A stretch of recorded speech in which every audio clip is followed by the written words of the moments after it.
You need to know how to fill out your own W-4, and you need to know how somebody help somebody else.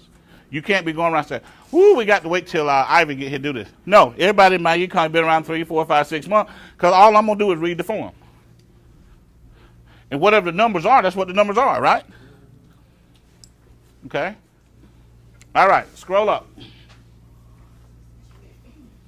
First box, it says, see, when you're showing somebody this, because some people are going to argue with you, well, you know, my lawyer said, my CPA said this.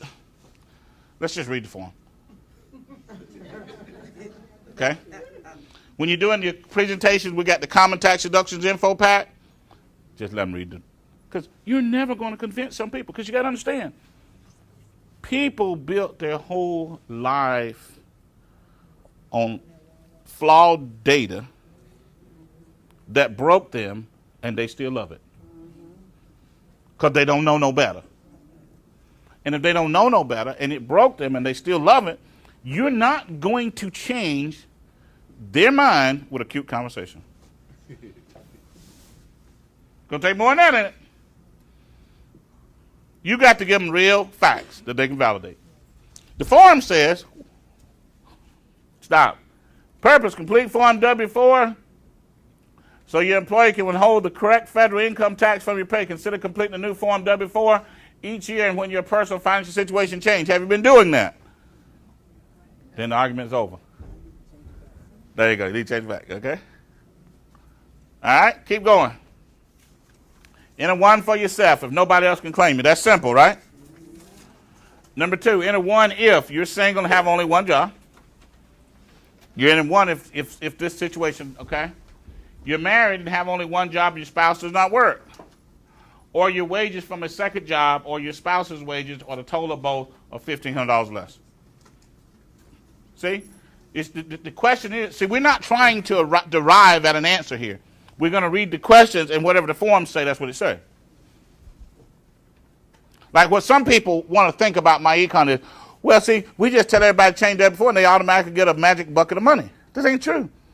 The IRS says 80% of the people in this country had the W-4 filled out incorrectly. That means if they weren't in my econ, the thing's still wrong.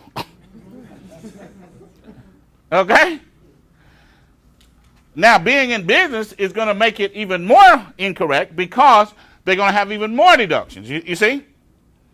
Now, why should someone change the W-4? Well, it's real simple. Let's say that you could change your W-4 and pick up $420 a month. Okay? That's $5,000 a year. Now, you pay $5,000, you pay taxes on this $5,000 whether you get it or not.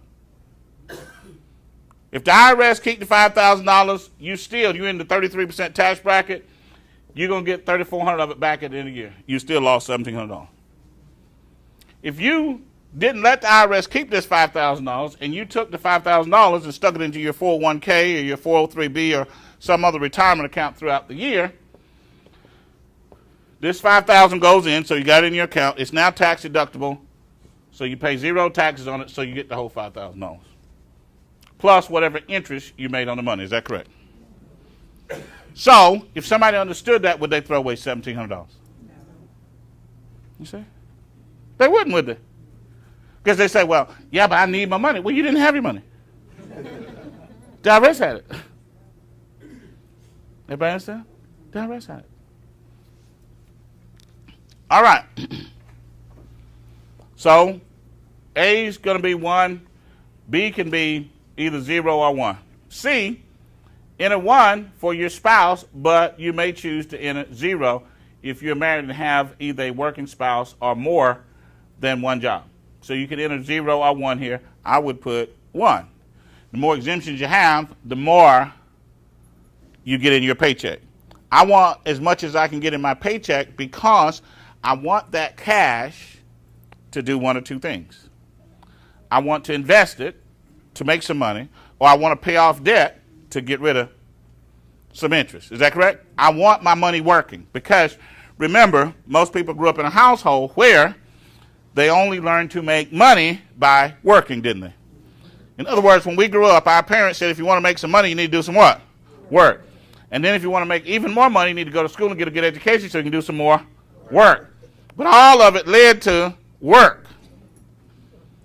But rich people, financially successful people, do not become financially successful or rich working. Doesn't work that way. If a person becomes financially successful or a millionaire, they get to that state by working their money. Their money gets them wealthy. Working makes you a living. Everybody comfortable with that? Everybody got that? So our parents did the best they could, but most of them were not wealthy. So they couldn't teach what they didn't know. Everybody got it?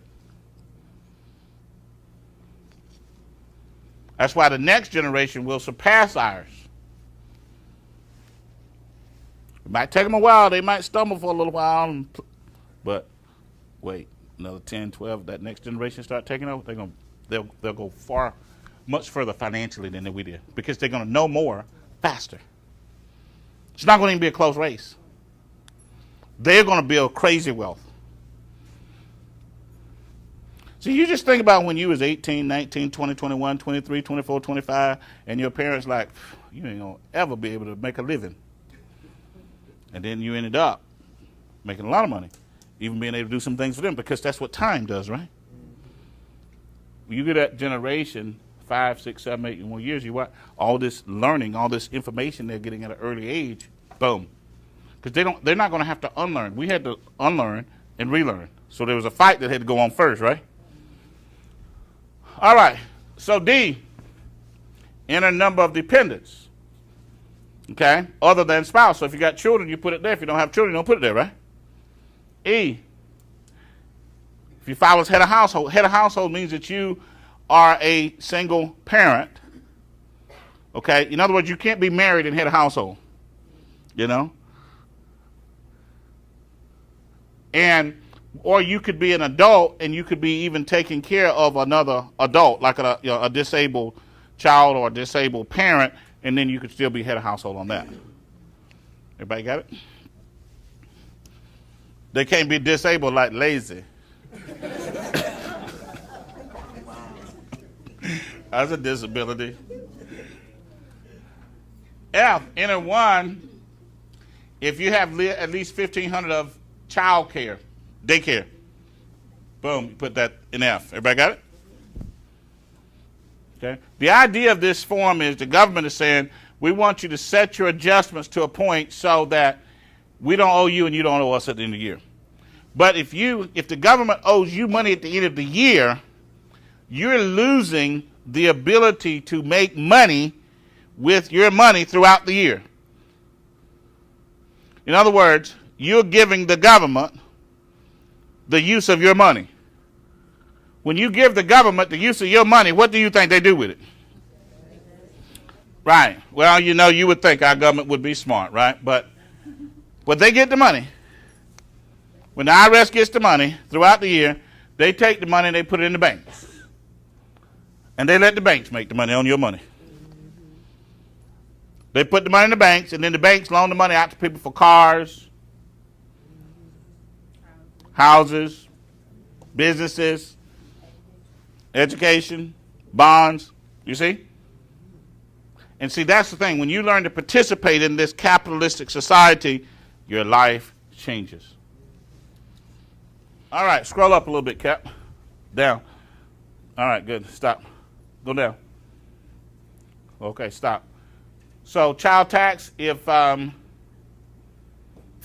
your total income be less than $61,000, $90,000 if you're married, then you enter 2 for each child. So they gave you credit for dependents up here. Now they're giving you double credit down here. That's called the child tax credit. That came out several years ago. That's just the way that, okay? Now, if you're making, if your total income is between $61,000 and $84,000, if you're single, $90,000 and $119,000 if you're married, then you get an additional for your child. If it's the first number you get twice, up down here it's one additional. Okay, you add all this up on line H, that's what you got. Now, that's the front side of the W-4. This is for a standard filer, no business, no student loans, no nothing. This is just straight by the book, okay?